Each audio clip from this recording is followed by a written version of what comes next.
Bonjour Anne-Marie Garat. Vous êtes auteur de plus d'une vingtaine de romans, je ne vais pas tous les citer, je rappellerai juste La Source, qui est votre précédent roman, et la trilogie Dans la main du diable, L'enfant des ténèbres, Pense à demain. Nous vous accueillons donc pour votre roman Le Grand Nord-Ouest, qui est paru chez Actes Sud. Allez, tout de suite, de quel Grand Nord-Ouest s'agit-il ?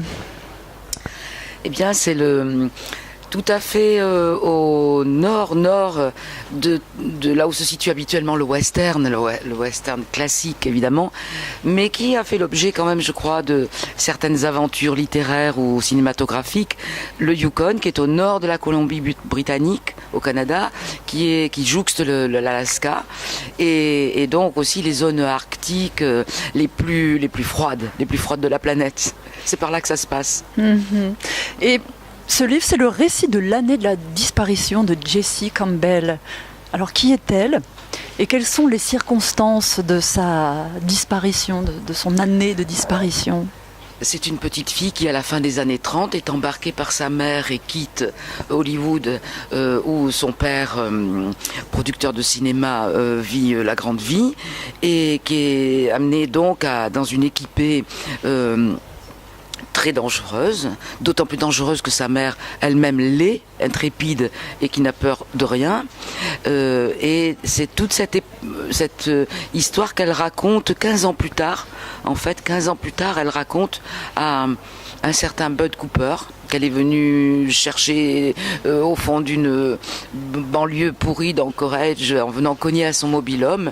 Elle vient le chercher d'une part pour lui demander de l'écouter raconter, et aussi ensuite pour qu'il la ramène là où il est venu la chercher, sur les ordres du FBI, chez les Indiens qu'il avait hébergés, adoptés, chez qui elle a vécu toute cette année-là. Voilà. Et pourquoi fallait-il un personnage de petite fille pour aller à la rencontre des Indiens du Yukon ? Parce que peut-être que c'est un roman d'enfance, en effet, où la plasticité et la capacité inouïe des enfants à accepter ce qui leur vient, y compris le plus terrible, et d'en faire matière à grandir et à résister, à devenir grand. Peut-être que c'est cette enfance-là, que c'est un roman de l'enfance, même si c'est pas une enfant qui raconte, même si le lecteur peut le croire dans les premières pages. C'est impossible qu'une enfant raconte au direct, en fait de manière directe, cette histoire-là. Elle a 15 ans de plus, c'est une jeune femme qui raconte. Et puis, c'est aussi le récit de la rencontre de deux civilisations, ou de la non-rencontre de deux civilisations. Oui, en arrière-fond, parce qu'on peut dire que c'est un roman d'aventure, c'est un roman d'amour, c'est un roman initiatique, dans la mesure où cette petite fille apprend à devenir ce qu'elle est, ce qu'elle va devenir ensuite. C'est aussi en arrière-fond quelque chose qui est beaucoup plus actuel pour moi, qui me concerne en tant que femme d'aujourd'hui. C'est cette question non réglée et très ancienne de notre rapport de blanc, colonisateur, prédateurs, qui avons en tout lieu du monde, au moins au XVIe siècle, mis notre pied, notre empreinte, que nous sommes accaparés de territoires, d'espace, de ressources, et en même temps avons détruit, on parle de génocide quand même, à propos des Amérindiens, ceux du Canada, comme ceux des grandes plaines de l'Ouest américain, et y compris de l'Amérique du Sud. Donc il y a là toute une histoire de notre civilisation, de notre culture occidentale, qui remonte à la surface en quelque sorte. Et ce roman était pour moi l'occasion de faire émerger cette idée de l'altérité, mais altérité de l'autre, tout le temps envisagée sous les espèces de l'indigène, du sauvage, du cannibale, de comme on les a qualifiés. En réalité, cet autre, c'est nous, et nous avons oublié de le reconnaître, et nous ferions bien de nous en souvenir aujourd'hui, où leur société, leur manière de penser, tout simplement, devrait nous ramener à être plus raisonnables vis-à-vis, et je dirais pas de la nature, de la terre, qui s'appartient à elle-même, dit Casca. On rencontre beaucoup de personnages, il y a une foule de personnages dans le roman, et je me suis dit qu'on aurait pu les rencontrer ou qu'on les a déjà vus ailleurs, peut-être dans des romans ou dans le cinéma. C'est un hommage à la fiction aussi, ce livre. Oui, bien sûr, j'ai joué à convoquer dans ce roman des personnages du western, d'abord, les chasseurs de primes ou tous ces gens d'un ouest un petit peu reculé, un peu fruste, qui en sont restés à une vie confinée dans des toutes petites bourgades, voire même des postes de traite où il n'y a que quelques personnes, enfin voilà, tout ça nous l'avons vu au cinéma. J'espère que le lecteur le reconnaît au passage, que c'était une manière joueuse, une manière ludique de les convoquer.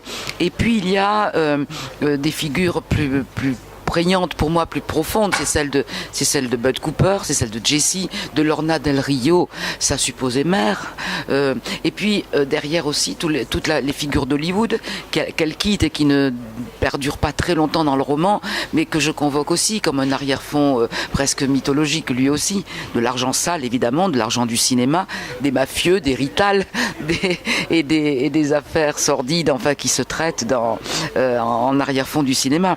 Donc tout ça, je pense que c'est une référence en effet à une culture, à un imaginaire que peut partager le lecteur. Mmh. Et puis peut-être une dernière question sur le roman, c'est un roman qui traite de la mémoire et peut-être à contrario aussi de l'effacement, de la disparition. Ces deux choses-là étant très proches l'une de l'autre, la question du visible et de l'invisible, de la présence et de l'absence, qui chez les Amérindiens, les Gwich'in et les Tutchone dont je parle, n'a pas du tout la même échelle, la même dimension que pour nous, qui n'est pas un temps de l'horloge. D'ailleurs, c'est une question que se pose Jessie, dans quel chapitre vit-elle et à quelle horloge compte-t-elle ses heures. En effet, roman de la mémoire, d'une mémoire très ancienne dont ces terres sont en quelque sorte l'archive qui garde trace de notre occupation terrestre la plus ancienne, celle des mammouths laineux, et avant eux des grands sauriens, et peut-être des poussières d'étoiles disséminées au moment de la naissance de la planète. On le sait bien aujourd'hui, les géologues qui sondent avec des carottes ces glaces qui sont en train de fondre, trouvent là des bulles d'air qu'ont respiré des animaux disparus de longtemps. Et Casca dit quand même qu'il y a là, dans cette archive aussi, celle des hommes. C'est l'histoire des hommes que vous nous racontez, une histoire, mais à échelle humaine. À échelle humaine.